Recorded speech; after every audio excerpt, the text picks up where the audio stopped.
వచ్చేసింది ఆది శ్రావణం షాపింగ్ అంతటికి అతిపెద్ద కేజీ సేల్ తో పాటు up to 61% off 1+1 offers, combo offers ఇంకా మరెన్నో. CMR shopping mall. గేర్ మార్చాల్సిందే, గ్రౌండ్ లో పరిగెత్తాల్సిందే. ఇది తెలంగాణ కాషాయ దళం నిర్ణయం. రాష్ట్రంలో అధికారంలోకి రావాలంటే ప్రభుత్వ వైఫల్యాలపై క్షేత్రస్థాయిలో కదం తొక్కాలని డిసైడ్ అయింది. పార్టీ ప్రజాప్రతినిధులతో కలిసి రాష్ట్ర అధ్యక్షుడు రామచంద్రరావు రోడ్ మ్యాప్ ను ఖరారు చేశారు. 22A నిషేధిత భూముల జాబితా, పేదల ల్యాండ్ ప్రాబ్లమ్స్, విద్యార్థుల ఫీజు రియంబర్స్మెంట్ ఇలా ప్రతి అంశాన్ని టేకప్ చేయాలని కమలం నేతలు ఫిక్స్ అయ్యారు. ఇంతకీ బీజేపీ యుద్ధ ప్రణాళికలేంటి? కాంగ్రెస్ పై కలసికట్టుగా చేయబోయే పోరుబాట ప్లాన్ ఎలా ఉంది? Watch the story. తెలంగాణ రాజకీయాన్ని మరింత హీటెక్కించాలని భారతీయ జనతా పార్టీ భావిస్తోంది. హైకమాండ్ ఆదేశాలతో రాష్ట్ర నాయకత్వం స్థానిక ప్రభుత్వ వైఫల్యాలపై ఉద్యమ బాట పట్టాలని డిసైడ్ అయింది. ఈ మేరకు అందుబాటులో ఉన్న ఎంపీలు, ఎమ్మెల్యేలు, ఎమ్మెల్సీలతో బీజేపీ చీఫ్ రామచంద్రరావు భేటీ అయ్యారు. రానున్న రోజుల్లో చేపట్టాల్సిన కార్యాచరణపై చర్చించి రోడ్ మ్యాప్ ఖరారు చేశారు. భూ వివాదాలతో రగిలిపోతున్న బాధితుల పక్షాన ఆందోళనకు బీజేపీ రెడీ అవుతోంది. పొంగులేటి శ్రీనివాసరెడ్డి రెవెన్యూ మంత్రిగా విఫలమయ్యారని బీజేపీ నేతలు ఆరోపిస్తున్నారు.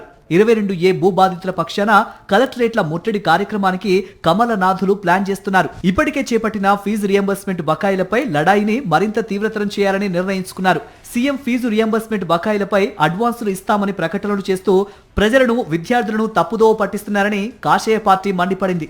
విద్యార్థుల సమస్యలపై బీజేవైఎం ఆధ్వర్యంలో రాష్ట్ర వ్యాప్తంగా కళాశాలల్లో నిర్వహించిన భారీ సంతకాల సేకరణ ప్రతులను త్వరలోనే రాష్ట్ర గవర్నర్కు అందజేయనున్నారు.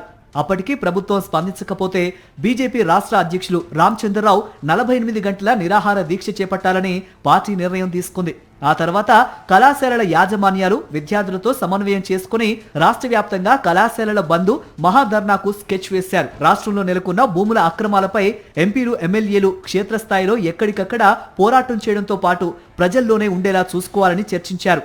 తెలంగాణ యూనివర్సిటీలలో నెలకొన్న సమస్యల పరిష్కారానికి కార్యాచరణ చేపట్టాలని, రాబోయే గ్రేటర్ హైదరాబాద్ సహా మున్సిపల్ కార్పొరేషన్ ఎన్నికలు, గ్రాడ్యుయేట్ ఎమ్మెల్సీ ఎన్నికలకు సన్నద్ధమవుతూ ప్రత్యేక కమిటీలను నియమించాలని నిర్ణయం తీసుకున్నారు. రానున్న గ్రేటర్ హైదరాబాద్ ఎన్నికల నేపథ్యంలో క్యూర్ పాలసీ ఇబ్బందులపై త్వరలోనే వర్క్ షాప్ నిర్వహించనున్నట్లు సమాచారం. అంతేకాదు హైదరాబాద్ బాధితుల పక్షాన పోరాడాలని, హైదరాబాద్ పరిధిలో సమస్యలపై ప్రత్యేక కమిటీలు వేసి రోడ్ల మీదకు రావాలని ప్లాన్ చేస్తున్నారు. ఇటీవల అధిష్టానం రాష్ట్ర నేతలకు సీరియస్ వార్నింగ్ ఇచ్చింది. హాల్ మీటింగ్స్ కంటే గ్రౌండ్ లో ఎక్కువ కార్యక్రమాలు చేపట్టాలని ఆదేశించింది. ప్రజల్లోకి పార్టీని బలంగా తీసుకువెళ్లాలంటే వారి సమస్యలపై క్షేత్రస్థాయిలో పోరాడుతూ భరోసా ఇవ్వాలని రాష్ట్ర నాయకత్వానికి దిశానిర్దేశం చేసింది. జాతీయ కమిటీలోనూ రాష్ట్ర నేతలకు చోటు దక్కకపోవడంతో రాష్ట్రంలో వారికి మరిన్ని టాస్క్లు ఇచ్చే ఛాన్స్ కనిపిస్తోంది. రాష్ట్రంలో పార్టీని అధికారంలోకి తీసుకొచ్చేలా కలిసికట్టుగా పనిచేసి సత్తా చాటితేనే పదవులు వస్తాయనే ఇండికేషన్ హైకమాండ్ ఇచ్చింది. దీంతో గ్రౌండ్ లెవెల్లో ఎక్కువ ఫోకస్ చేయాలని రాష్ట్ర బీజేపీ నేతలు డిసైడ్ అయ్యారు. అందుకోసం ఎంపీలు, ఎమ్మెల్యేలు మరోసారి భేటీ అయ్యి పూర్తి స్థాయి కార్యాచరణ ప్రకటించనున్నట్లు తెలుస్తోంది. మొత్తంగా కమలం పార్టీ పోరుబాట ప్రణాళికలు ఎలా పనిచేస్తాయో వేచి చూడాలి.